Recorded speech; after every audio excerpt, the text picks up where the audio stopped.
Hello and welcome to Colred Plays Raid Shadow Legends. I am Colred. Thank you for joining me. So we got a new Titan event that dropped today through which you can collect souls for Mithrala Lifebane here. Now Mithrala is a free void legendary that every player can collect by getting her fragments out of Hydra clan boss chests. So if you need motivation to take on the Hydra clan boss, this is a great reason here. She is an absolute game changer. She makes an argument for being maybe one of the top 5 legendaries or so in the game. She's incredibly powerful, extremely versatile, and she will change your account the minute you get her. Everybody should get themselves a Mithrala.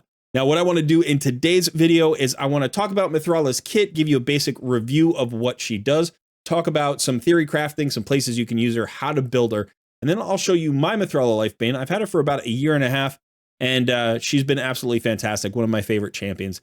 And I still use her at endgame in a whole lot of places. So, hope you're ready for it. Let's get started.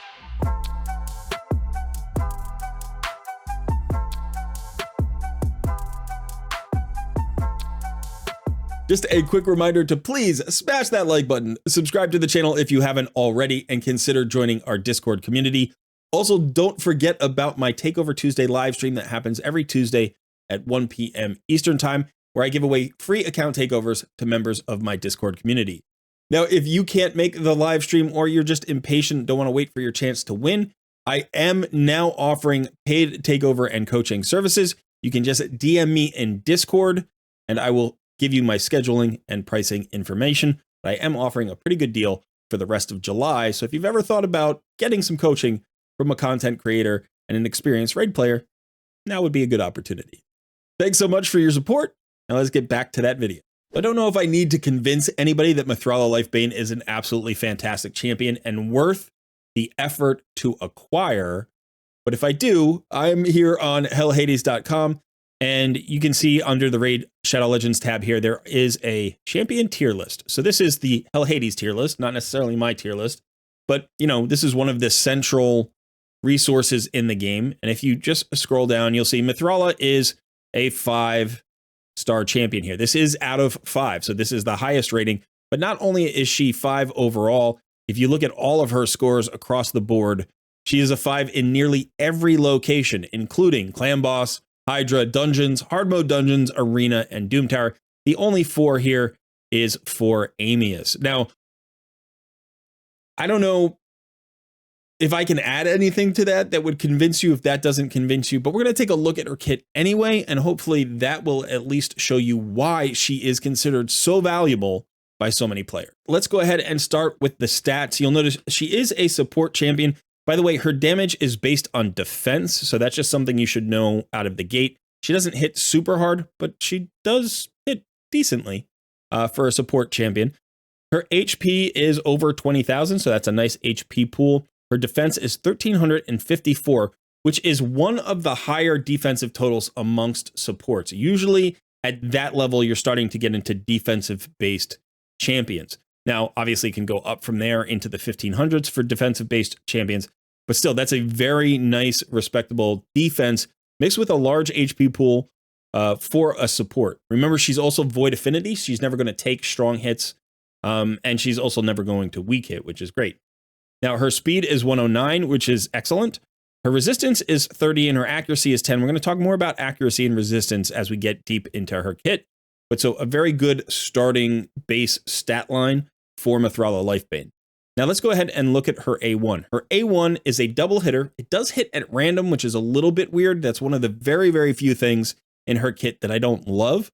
But it has a 100% chance when booked of placing a poison. Each hit, has a 100% chance of placing a poison debuff for 2 turns. So you're going to get 2 poisons out of this. Again, remember, no weak hits. So she either has to be resisted, or get the 3% resistance. So 97% of the time, she's going to land 2 poisons. Actually, it's each hit, so it's a little bit different than 97%, but we're going to let that fly. Okay, now her A2 is an AoE that places a hex debuff for 2 turns. This is on a 3-turn cooldown. This also places a large increased defense and a large increased attack on all allies. So not only are you hitting the enemies and placing a hex debuff on them, which is useful for so many things, but you're also getting an increased defense and an increased attack, which is really nice. That means everybody on your team, other than your HP hitters, are going to hit harder, and everybody's going to be more survivable because of that increased defense. This is an extremely powerful skill. Now, one of the things about this AoE Hex is that you want an AoE Hex for Hydra. And of course, you get Mithrala from Hydra. So what I did when I collected Mithrala was I basically just took on normal and hard. And then when I got Mithrala, I stepped it up to brutal because she just empowers so many teams. She's also going to help you with hard dungeons and all sorts of stuff. She's great for Iron Twins. Absolutely fantastic champion. But this AoE Hex also has an additional application specifically for Mithrala. We'll talk about that in just a second. Now, the A3 is an AoE cleanse that places a strengthen buff and a shield buff on all champions, and the shield buff is equal to 30% of this champion's max HP. And again, this is on a 3-turn cooldown as well, so it matches the A2 in cooldown. Now, this is an extremely powerful skill. Even if it were just a cleanse, it would be nice, but that strengthen buff is really useful. The shield is nice and chunky because she does have a decent HP pool, and you can build her with a massive HP pool if you want to make this a big shield. But even if the shield isn't huge, you still have that strengthen buff up for 2 turns on a 3-turn cooldown. Just helps reduce all of that damage. And remember, you're already getting the increased defense. So she brings increased defense and strengthen and a shield. So she's doing a lot to keep your team alive. Now let's talk about her passive. Her passive is actually, I mean, it's not like a novel here, but it has multiple components that you need to understand. The first part is that whenever this champion is attacked by an enemy under a Hex debuff, it has a 50% chance of applying a petrification debuff on the attacker for 1 turn. So you put that Hex out there, and then when enemies attack you, you have a 50% chance of petrifying them, right? And that is where you remove all of their buffs and you lock them down. It's like a more powerful stun. They do take less damage when they're in petrified state, but otherwise it's an absolutely great CC. Doesn't work against bosses, obviously. Now, in addition, this also works for any allies who are attacked when the enemies are under Hex debuffs, but it's only a 30% chance when an ally is attacked. However, all of these can happen simultaneously. So if an enemy is under a Hex debuff, and it doesn't have to be Mithrala's Hex debuff, by the way, it could be somebody else's. But if an enemy has an AoE and hits all 4 of your champions or all 5 of your champions, that's 4 or 5 chances for this petrification to apply. So it lands a lot. In addition, there's a second piece of this passive, or a third piece, also increases this champion's resistance. The amount by which it is increased is equal to the amount of accuracy this champion has. What that means is this is a cleanser. She has that cleanse on the A2 that you do not have to build in resist at all. You need 0 resist on Mithrala. What you need is a ton of accuracy, right? She's also a debuffer. So for PvE content, you want about, I think it's 350 or so accuracy, but if you're going to use her in PvP, I would push that as high as humanly possible.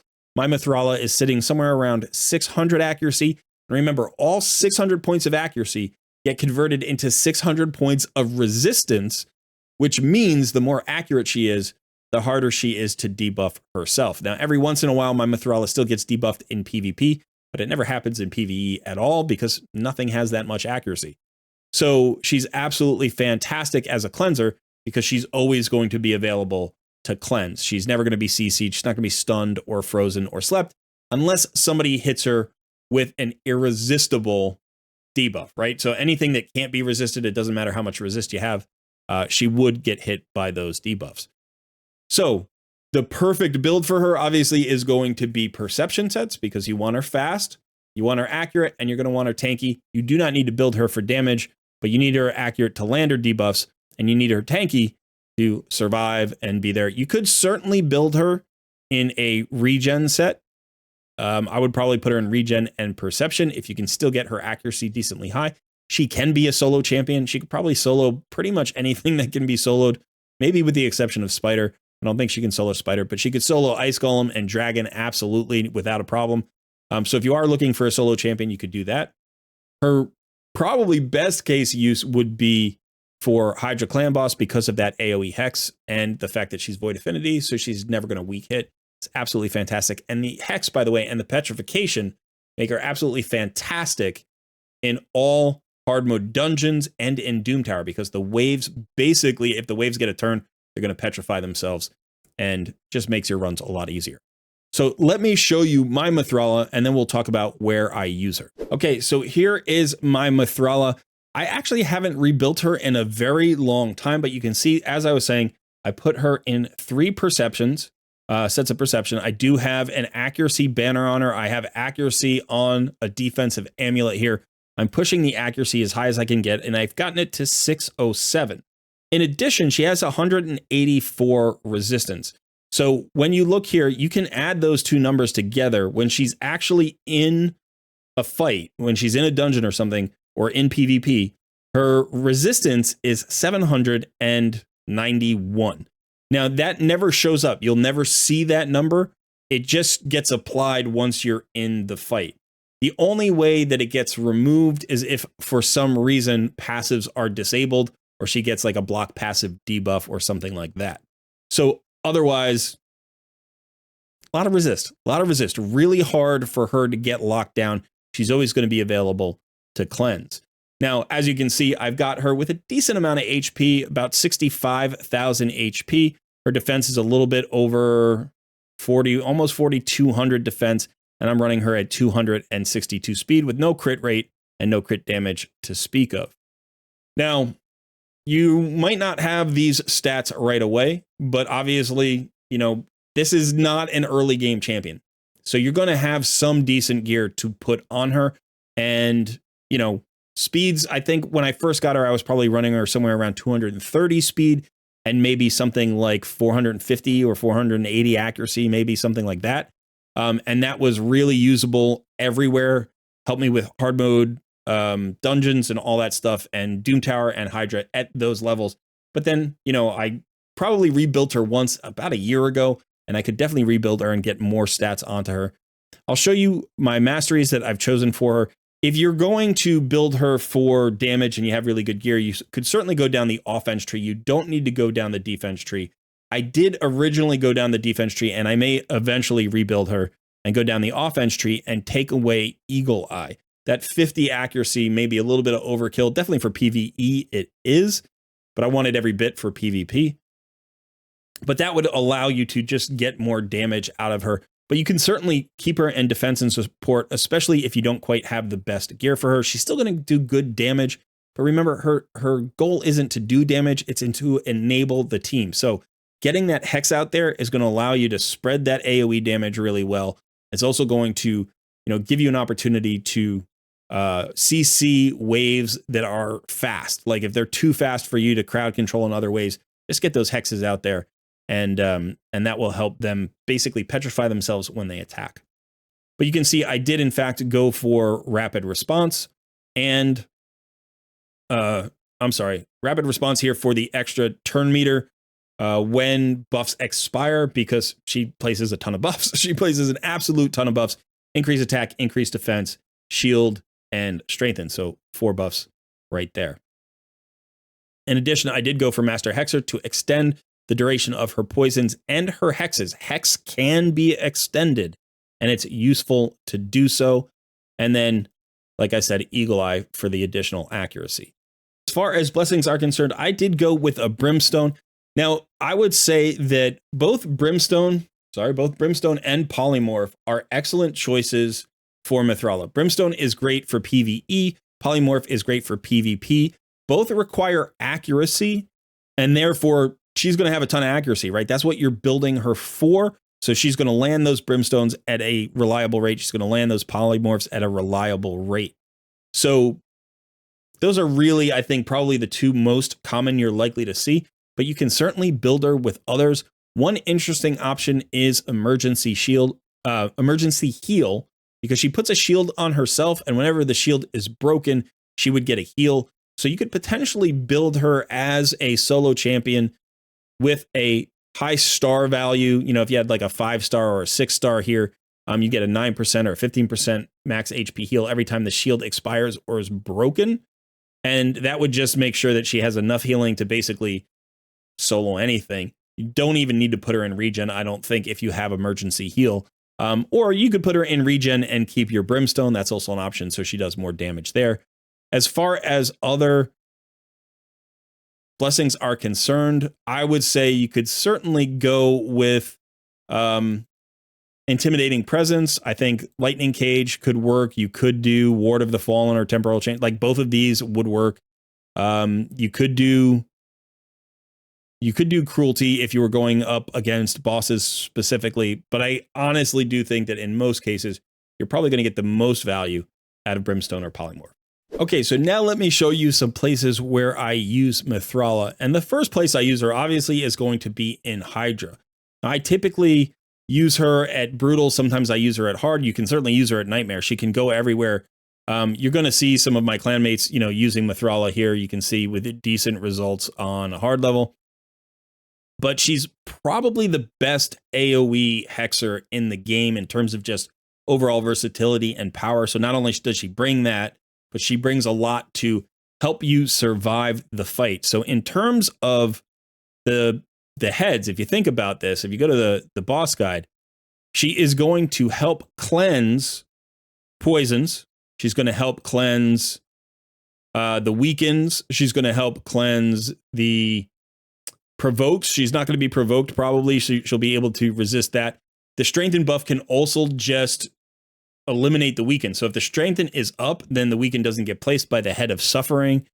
The shield, increased defense, and strengthen are going to help you against the head of wrath. So when the head of wrath nukes your team, you're going to survive just fine. Her hex helps you with the head of mischief. Her poisons land on most of the heads unless the poison cloud is up. You also have the increase attack. You also have the increase attack, so your attack-based champions are going to do more damage, and you don't necessarily have to bring in another increase attack champion.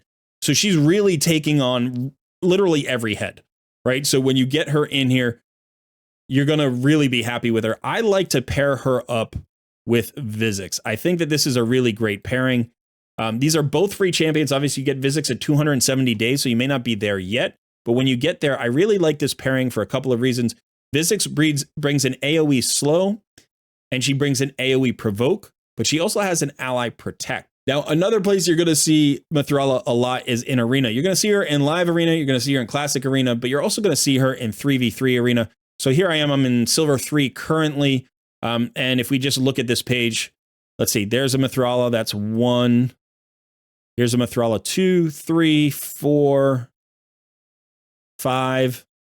So 5 out of the 10 teams on this page have a Mithrala. And I would guess that's pretty low. If usually when I look through pages, it's more than 5. Here's 1, 2, the next page, 3, 4, 5, 6, 7. So 7 out of 10 teams have a Mithrala.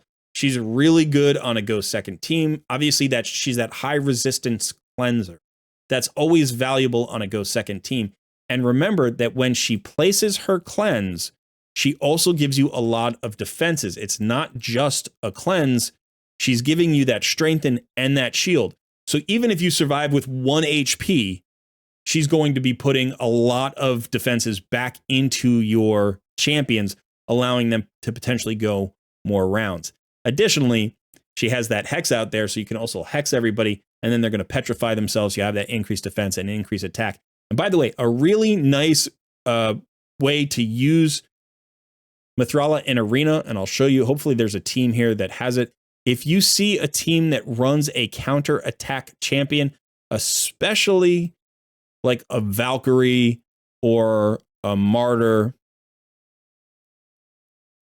you can use Mithrala, because what happens is the AoE counterattack goes up, and then you AoE hex, and then every member of that team is going to counterattack you because they all have counterattack, but now they all have hex on them, and they will literally petrify themselves and strip their own buffs off. So it's a really nice move. You don't always find counterattack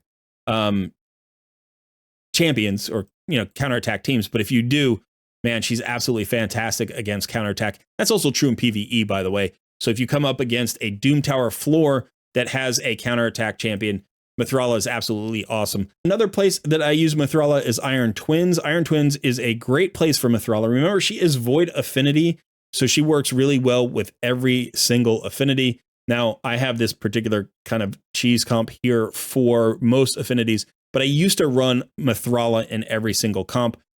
She just gives you additional survivability. I will say this, if you're going to use Mithrala, you want to make sure that you have at least one, if not two, reliable slow champions. She does not bring us slow. And the thing about the Iron Twins is, I forget, it's one of his passives, fills the Iron Twins turn meter by 10% whenever an enemy receives a buff. So remember that Mithrala is always putting at least 2 buffs up at a time on your entire team. So whenever Mithrala goes, basically, if it's not an A1, the Iron Twin is going to get a full turn meter bar. So basically, you need a slow out there if you're going to run Mithrala. Don't run Mithrala without a slow champion. Make sure that slow buff goes up first before she goes or before she uses any of her abilities. Now, I am currently using her in several locations, one of which is Spider 20. She's absolutely great for Spider 20. You might not think of her as a damage dealer, but in a situation like Spider, an AoE Hex can be extremely powerful. So I have shown this team before, but basically what's going to happen here is Mithrala is going to put out her AoE Hex, and then everybody's going to do their damage, and you will just see the Spiderlings explode. They absolutely destroy themselves because all of that damage gets spread to 10 targets. So Cardiel sets us up with an ally attack first. Now it's going to be Mithrala's AoE Hex. Oh, I'm sorry. We get the HP burns this time, right? I just rebuilt our attack. I forget how fast he is. And you can see with those hexes, when the boss gets hit, all the Spiderlings explode. Like the Spiderlings did get hit there. Newt hit the boss and bursted the Spiderlings, who all had about a quarter of their health left because of that AoE Hex. Without that Hex there, that doesn't happen. Those Spiderlings would potentially survive and have to be killed individually or at least burned in order to do damage. So Mithrala helps speed this up. You can see my best is 10 turns and 36 seconds, which is probably, I could still probably go faster if I speed tune this and maybe got rid of Cardiel because of the extra animation. But absolutely god tier for hard mode dungeons. Remember, one of the hard things about hard mode dungeons is the accuracy requirements. You need 345 accuracy, I believe, for all stage 10 dungeons.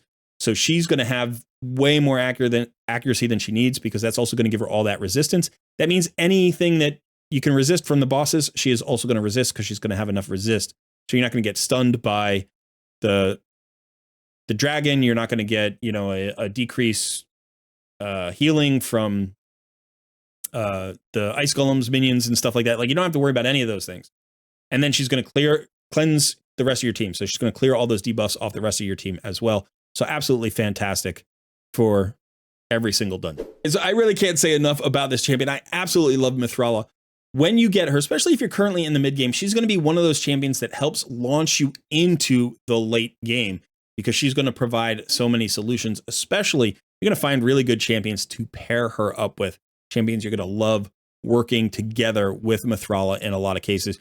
I haven't shown her off in Clan Boss, but you can certainly use her there. You can use her as a cornerstone for a killable composition. If you don't have an unkillable, she can help you get to Ultra Nightmare and like 2 key or even 1 key that Ultra Nightmare. She's usable in Phantom Shogun's Grove. She's absolutely great there. She'll be your cleanser. And then in addition, you also have, other places that you can use her. I would say Faction Crypts. Obviously, I use her in Live Arena a lot. I come up against her in Live Arena a lot. So super versatile. Really, there isn't anywhere that you can't use her. I think that's enough. That's enough. That's enough enthusiasm for this champion.